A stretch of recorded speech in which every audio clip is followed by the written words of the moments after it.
to all of you. I'm Tom Remington. Welcome to an episode of Open Air. Well, I'm here today to tell you that I had an affair with Tiger Woods.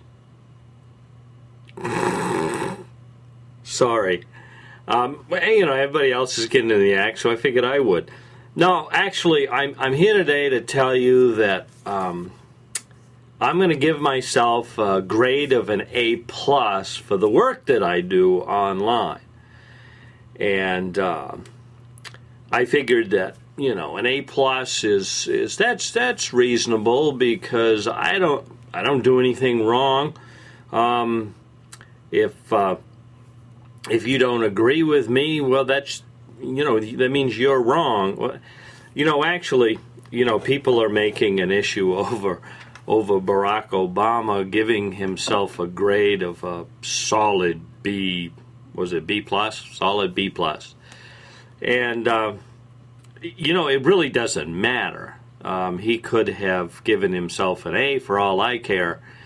And, what's amazing is most people, and I agree with them, what they're saying is that most presidents wouldn't have put themselves in a position of grading themselves. They would have said something to the effect of, well, I'm not going to grade myself. I'll leave that up to the American people, sometime into the future, the present or into the future, years from now or whatever, they can grade me however they want, but I'm not going to grade me, blah, blah, blah. But not Barack Obama. No, he decided to grade himself. Now, the reason I say that it doesn't really matter is because, who's going to agree with him anyway? Some people have, I think he was good. Some people have actually given him a higher grade and some people a lower grade. But I kind of look at it this way. It doesn't really matter because who cares? Nobody's going to believe it anyway. Nobody's going to agree with it anyway. And it kind of reminds me when I was in another life, when I was in the construction business, building houses and stuff. I always got nervous when I talked to a prospective client. And, we'd talk about things and they'd say, well, that could get pretty expensive, doing it this way. And their comment would be, well, money's no problem. And I always laughed because when people said money was no problem, it usually meant one of two things. It either meant that they didn't have any money and therefore it wasn't a problem. Or they had, plenty of money, and usually people that are that way that make those comments are terrible with budgeting it and taking care of it. So money's not a problem to them, but it is to other people, but not to get off the subject. So it's the same sort of thing. He graded himself, which is no problem, and who cares? That's him. But also, I'm going to jump around here a little bit about some of the things that are going on in the world. Did you see? I got laughing about this yesterday. On the news, they had some protesters over in Copenhagen. Over in Copenhagen at the climate summit, and some of the protesters, they showed up dressed up as and on horses. Portraying the Four Horsemen of the apocalypse, referring to the Bible.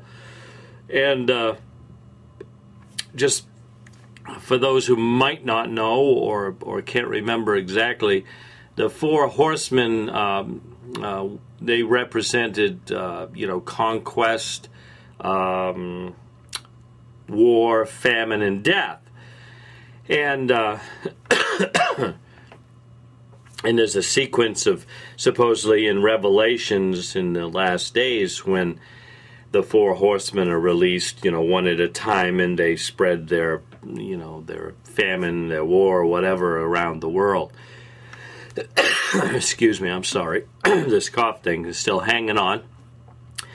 And, of course, the protest was that if we don't do something about coming up with a way to cure this man-made global warming, then the things that they represent are going to happen. In other words, the Four Horsemen will be released, and all of these awful things are going to happen because us evil men are creating global warming.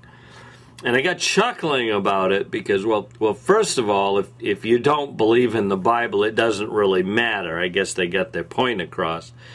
But as a Christian and as a believer of the Bible, I got chuckling to think that somehow we think we have control over that. If it's going to happen, God's going to make it happen whether I decide to use, electric cars or whether I decide to use recycled toilet paper.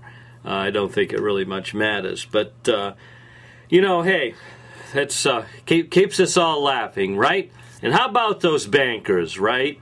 It's amazing, the whole thing with the banking thing, because I'm one of those that figures that we never should have had the banking bailout to begin with. But now they're all paying it back because, well, they found out there's too many strings attached. But that's not going to stop Obama and his pay-czar to go out there and dictate to these people how much money they can pay. And, of course, everyone's up in arms because the bank is scheduled to pay out all these end-of-the-year bonuses and stuff coming up. And you can debate that to high heavens if you will. But part of what I find amusing is that, President Obama has gone public and I think trying to embarrass the bankers that, saying that the American people,